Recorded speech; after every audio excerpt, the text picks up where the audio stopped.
খেলো, যাও খেলো।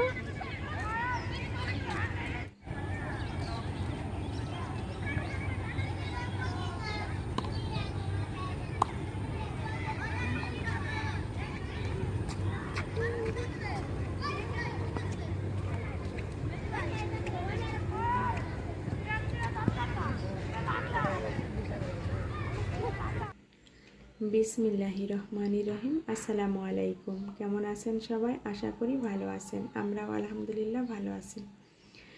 আবারও একটা নতুন ব্লগ নিয়ে চলে আসছি আপনাদের মাঝে। আমার এই ব্লগটি হচ্ছে আসরের নামাজের পর, সোমবার আসরের নামাজের পর থেকে স্টার্ট করেছি। দেখতেই পেলেন আমি আর আমার ছেলে হচ্ছে আসরের নামাজ পড়ে বাহিরে হাঁটতে গিয়েছিলাম, আর ছেলে একটু খেলাধুলা করছিল মাঠে সবার সঙ্গে। আর এখন হচ্ছে বাসায় চলে আসছি। বাসায় এসে দেখলাম আমার এই কম্বলটা শুকিয়ে গিয়েছে, আর কম্বলটা হচ্ছে আমি আগের দিন ওয়াশ করে রেখেছিলাম। আর এই শীতে আমি দুইটা কম্বল বের করেছিলাম। আজ আগের দিন একটা আমি ওয়াশ করেছি, আজ হচ্ছে আরও একটা কম্বল ওয়াশ করব।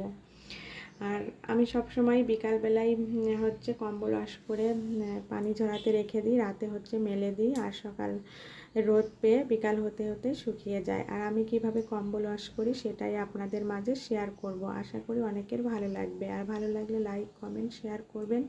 বেশি ভালো লাগলে আমার চ্যানেলটিকে সাবস্ক্রাইব করবেন, অল বাটন প্রেস করে রাখবেন, আর দয়া করে সবাই লাইক দিবেন। প্রথমে আমি হচ্ছে হুইল পাউডার দিয়ে ঠান্ডা পানি আর সাথে কিছু গরম পানি দিয়েছি, আর কুসুম গরম পানিটা দিয়েই এখন আমি কম্বলটা ভিজিয়ে নিচ্ছি।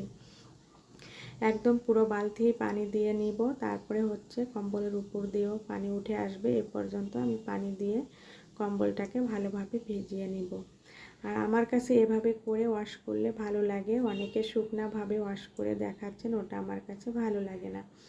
আর এখন আর কোনো ঝামেলা নাই, এখন শুধু উপর নিচ করে এরকম করে পানি ছেড়ে দিলে, নাড়াচাড়া করলেই কম্বলটা খুব সুন্দরভাবে ওয়াশ হয়ে যাবে।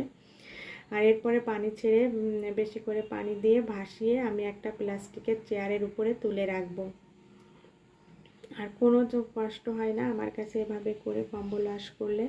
শুধু হচ্ছে চেয়ারের উপর তুলতে হচ্ছে একটু কষ্ট, দুজন হলে ভালো হয়।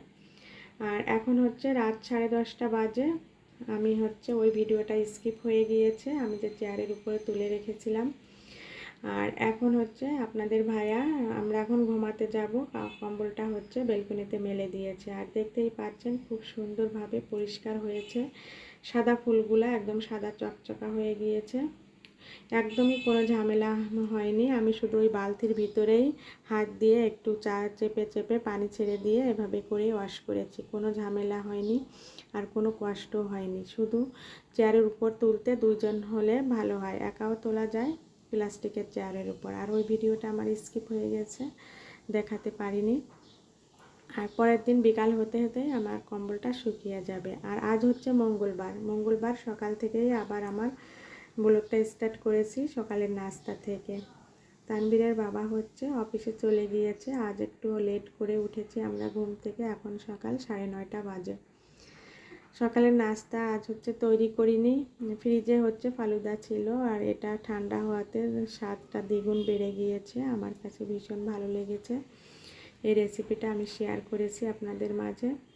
এখন হচ্ছে এটা এক বক্স ছিল, এটা আমি খেয়ে নিব। আর ছেলের জন্য আমি একটু নুডলস করে দিয়েছি ওকে হচ্ছে নুডলসটা দিয়ে দেব ঠান্ডা করে। আর এখন আমি খাওয়া দাওয়া শেষ করে কিচেনে গিয়ে সব কিছু পরিষ্কার করে রুম বেড সব ঝেড়ে মুছে দুপুরে রান্না করব।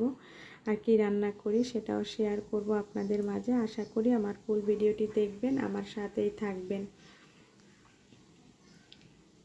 আর আমার ভিডিও ভালো লাগলে কিন্তু প্লিজ সবাই আমার চ্যানেলটিকে সাবস্ক্রাইব করবেন। আশা করি আমার ভিডিওটি ভালো লাগবে আপনাদের। নুডলসটা ওকে দিয়ে হচ্ছে আমি বাকি কাজগুলা করে নিব।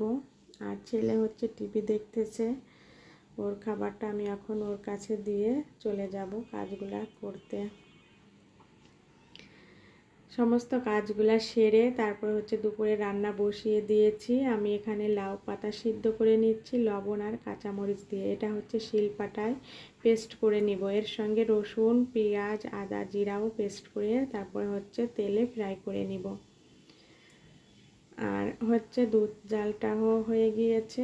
আর এখানে আমি হচ্ছে 1 প্যাকেট নুডলসও রান্না করে রেখে দিব ছেলের জন্য, যেহেতু আমাদের মাঝে মাঝে হচ্ছে চুলার গ্যাস চলে যায়, এজন্য রেখে দিব রান্না করে। আর এখানে আমি বোয়াল মাছের মাথা, লেজ, তারপরে হচ্ছে সব কিছু কেটে ধুয়ে ক্লিন করে নিয়েছি। আর এই বোয়াল মাছের মাথা দিয়ে হচ্ছে পুঁই শাক দিয়ে মাখা মাখা একটা ঝোল কারি করব। আর এখন শুধু সব কিছু আমার কাটা ধোয়া হয়ে গিয়েছে। লাউ পাতাটা হচ্ছে শিলপাটায় পেস্ট করব আর একটু মশলা পেস্ট করে নেব।